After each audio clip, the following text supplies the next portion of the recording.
Hi, this next video goes over the key of C, and the key of C is the blueprint key for all other keys. And remember, just like the master key to a building opens all the doors in the building, the key of C will do the same for all other keys.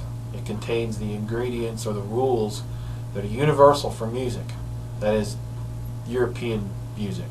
There are many different types of scales around the world. If you're interested in those types of scales, please check out our exotic section or our musical oddities section, as we call it. General strangeness going on in there, but very interesting nevertheless, which you can help to integrate that into your playing.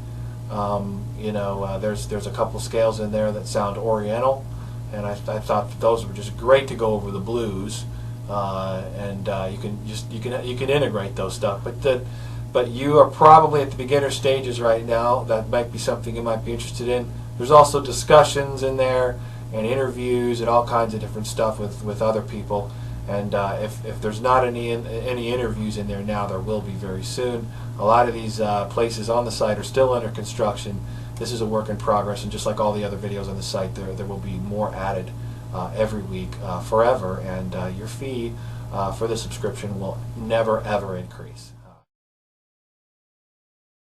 Okay, so key of C. The key of C is the master key, so it's all the white keys on the piano, so it's really easy to map out the key of C. It's C, D, E, F, G, A, B. That was real easy. Musical alphabet ends at G, and then it just starts over again. So when it starts over, it just keeps going, all the way up and all the way down. Well, all the way up until you can't hear it anymore. A piano keyboard has 88 keys on it, and that's the range of human hearing. Any higher, and you're playing for dogs and stuff. So here we go. Let's go ahead and start with the C chord. So as you know, C is down here. You've got your index finger and the second string in on the first fret, and then the rest is history. All right.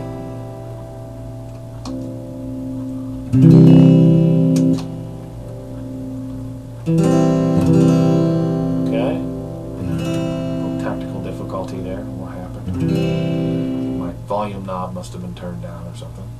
Okay, and then G7. And G7, if you look at G7, it's just kind of like a giant C. You just throw everything out to the side. So you take what you did inside here and you move these two out, and then you move this one out to this side. So I always call it the giant C.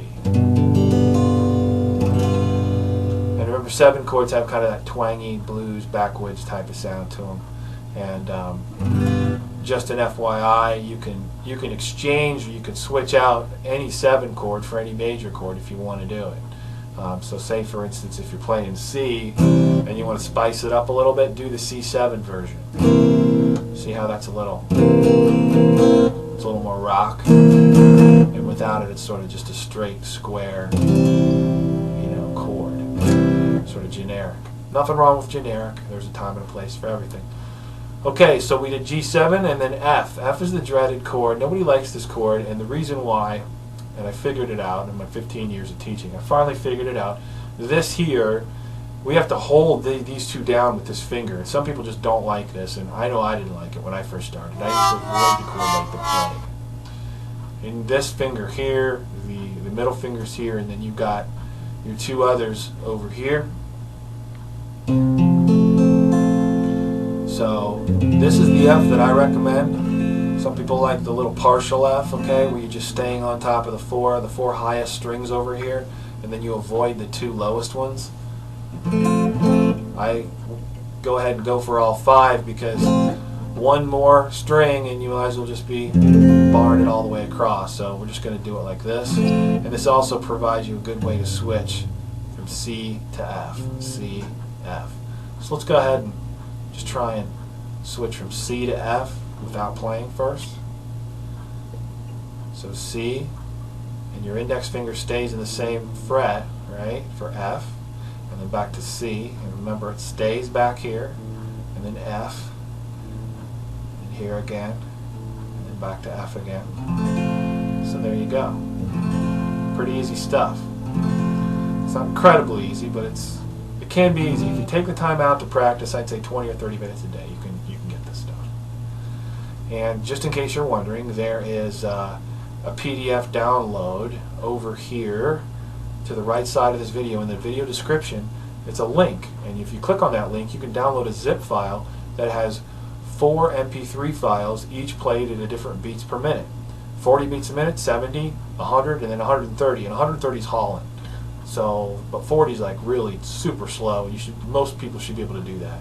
But at least it gives you a tiered way to play up, as well as provide you with a little background, because there's nothing like sitting in a room all by yourself playing to nobody. So it gives you the gives you the feeling you're playing along with another guitar. That guitar is tuned up now, so you have to make sure that you use our tuning video to make sure you're tuned up to those MP3s, or else it's not going to sound good. It's going to sound like the third grade orchestra. Okay. Sorry, Captain, but I can't do that. So let's go ahead and get started.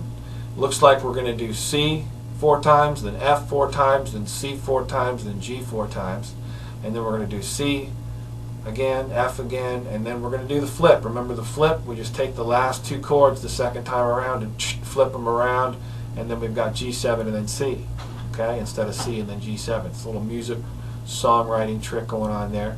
Very peripheral, very ornamental type of thing going on there. If you want to get into the big stuff, look at our songwriting section. It'll show you how to write a song in like 30 seconds, okay, and we're talking good songs.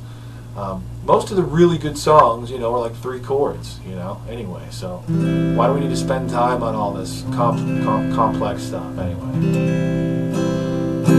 Actually, we do. It's just, I don't want to make a big deal out of it, because you're just starting out. So anyway, let's get started. And I know I keep saying that, and we never do, because I'm just a big talker. All right, here we go. So let's play this sort of at a mediocre pace. 1, 2, 3, 4.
Congratulations. If you just got done with that, you just progressed to the next level. So give yourself a pat on the back. Don't forget to download the link that's in this video description. It contains 4 files. Each one's played at a different tempo, and so that will help you to start on the bottom speed and go up to the top speed. And 130 is by no means the top speed, but for a beginner, it is very, very fast. So if you get up to about 100, you're already doing pretty good. So if you want to push it, that extra amount, go for 130 and see if you can knock it out. Anyway, this is the key of C, and my name is Stu Johnson, Second Floor Studios, and I wish everybody the best, including you who are watching right now. I care about you, and I want you to learn how to play an excellent guitar. So tell us what you think, drop me a line, and we'll see you at lessons. Take care.